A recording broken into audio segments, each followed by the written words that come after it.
तरीकों से हो सकता है और चारों तरीके समझने के लिए आपको पेट्रोल पंप का वर्किंग मैकेनिज्म तो समझना ही होगा और पेट्रोल पंप का वर्किंग मैकेनिज्म समझने के लिए उसमें यूज होने वाली मशीन्स पर एक नजर डालनी ही पड़ेगी। एक पेट्रोल पंप मेनली इन 3 पार्ट्स में डिवाइडेड रहता है, डिस्पेंसर, स्टोरेज टैंक और कंट्रोलर बॉक्सेस।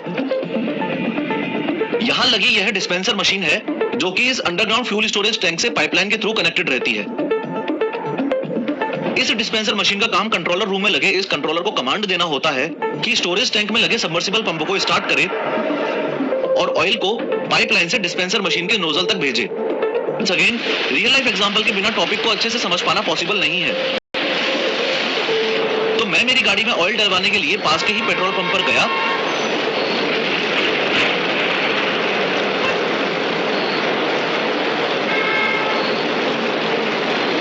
और मैंने पेट्रोल पंप पर लगी हुई इस डिस्पेंसर मशीन के पास गाड़ी लगा दी। फिर मैंने इंजन बंद किया, हैच ओपन किया, बाहर आया और पेट्रोल पंप अटेंडेंट को 1010 रुपए का पेट्रोल डालने को बोला। फिर petrol pump attendant dispenser machine के कीपैड में पहले सेल बटन प्रेस किया, उसके बाद 1010 प्रेस करके एयर प्रेस कर दिया।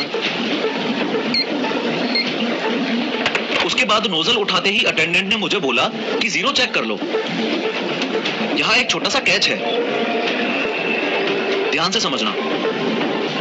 अगर आप कभी नोटिस करोगे तो पहले आपको डिस्पेंसर मशीन के डिस्प्ले में हर जगह 8888 दिखेगा, फिर डिस्प्ले यूनिट में ब्लिंक होगा और उसके बाद में जीरो आएगा। यहां प्रॉब्लम यह है कि इस बात की कोई गारंटी नहीं है कि 8888 के बाद 0000 आए ही। अगर 8888 रह गया तो आपसे पहले जिस बंदे ने पेट्रोल भरवाया होगा रीडिंग वहां से कंटिन्यू हो जाएगी। और बैड न्यूज ये है कि इस डिस्पेंसर मशीन में ऐसी सेटिंग्स की जा सकती हैं कि पास ही खड़ा दूसरा पेट्रोल पंप अटेंडेंट आपको बातों में लगा के आपका ध्यान भटकाकर रिमोट से ये कंट्रोल कर सके कि 8888 से ही पेट्रोल फिलिंग शुरू हो जाए और जीरो रीडिंग आए ही ना। इन शॉर्ट, जब भी आप रिफ्यूलिंग के लिए पेट्रोल पंप विजिट करो तो पेट्रोल पंप फ्रॉड से बचने के लिए डिस्पेंसर मशीन के इस डिस्प्ले में जीरो का बहुत खास ध्यान रखना है। एनीवेज, फर्दर अटेंडेंट ने नोजल को कार के फ्यूल टैंक में डाला और नोजल के लैच को जैसे ही प्रेस किया तो स्पीड से पेट्रोल डलना शुरू हो गया। यहां पर सोचने वाली बात यह है कि इस अंडरग्राउंड फ्यूल स्टोरेज टैंक से पेट्रोल डिस्पेंसर मशीन तक कैसे आया और क्या यह डिस्पेंसर मशीन सच में 1010 रुपए का ही पेट्रोल डाली। तो क्यों ना जब तक गाड़ी में पेट्रोल फिल हो रहा है तब तक नेक्स्ट पेट्रोल पंप फ्रॉड को समझने से पहले इस फिलिंग स्टेशन का वर्किंग मैकेनिज्म समझा जाए। पेट्रोल पंप काम कैसे करता है ये समझने के लिए पहले आपको यह समझना होगा कि यहां लगी मशीन्स आपस में कैसे कनेक्ट रहती हैं। ये जो डिस्पेंसर मशीन आप देख रहे हो ये इलेक्ट्रिसिटी से चलती है। डिस्पेंसर मशीन पास में ही बने इस अंडरग्राउंड फ्यूल स्टोरेज टैंक से पाइपलाइन के थ्रू कनेक्टेड रहती है। इस पाइपलाइन से पेट्रोल स्टोरेज टैंक मशीन के नोजल तक आता है। पेट्रोल को स्टोरेज टैंक से डिस्पेंसर मशीन तक पहुंचाने का काम कंट्रोलर रूम में लगे इस आइसोट्रोल बॉक्स का है। आइसोट्रोल बॉक्स वायर से डिस्पेंसर मशीन और फ्यूल स्टोरेज टैंक में लगी इस एसटीपी नामक डिवाइस से कनेक्टेड रहता है। इस आइसोट्रोल बॉक्स का काम डिस्पेंसर मशीन की कमांड को रिसीव करके स्टोरेज टैंक लगी एसटीपी डिवाइस को कमांड देना होता है।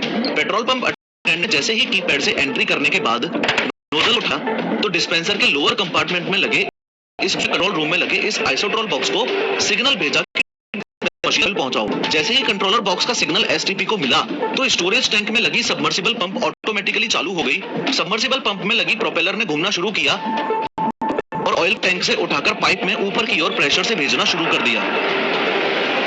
यहाँ फ्यूल स्टोरेज टैंक की बात चल ही रही है तो दूसरे का पेट्रोल पंप फ्रॉड भी आपको समझाई। इस बात में कोई दो राय नहीं है कि पानी, नेफ्था और व्हाइट केरोसिन जैसे का यूज करके इस फ्यूल स्टोरेज टैंक में मिलावट बिल्कुल हो सकती है। लेकिन गुड न्यूज ये है कि आपके पास ये राइट है कि आप कभी भी पेट्रोल पंप मैनेजर को अप्रोच करके फिल्टर पेपर टेस्ट और डेंसिटी टेस्ट करवा सकते हो। फिल्टर पेपर टेस्ट और कुछ नहीं बस फ्यूल की प्योरिटी चेक करने का है। इस टेस्ट में फिल्टर पेपर पर पेट्रोल की कुछ बूंदें डाली जाती हैं। अगर पेट्रोल में मिलावट है तो ये पेट्रोल फिल्टर पेपर पर इस तरह का दाग बनाता है और अगर नहीं है तो फिल्टर पेपर बिना कोई दाग छोड़े पेट्रोल इवेपोरेट हो जाता है। डेंसिटी पेट्रोल की थर्मोमीटर और हाइड्रोमीटर से डेंसिटी चेक की जाती है। प्योर पेट्रोल की डेंसिटी 710 केजी पर मीटर क्यूब से 770 केजी पर मीटर क्यूब तक रहती है। आप जब पेट्रोल रिफिल करवाते हैं तो डिस्पेंसर मशीन के डिस्प्ले सेक्शन में यहाँ पर भी डेंसिटी रहती है, कभी नोट करना। Fuel storage tank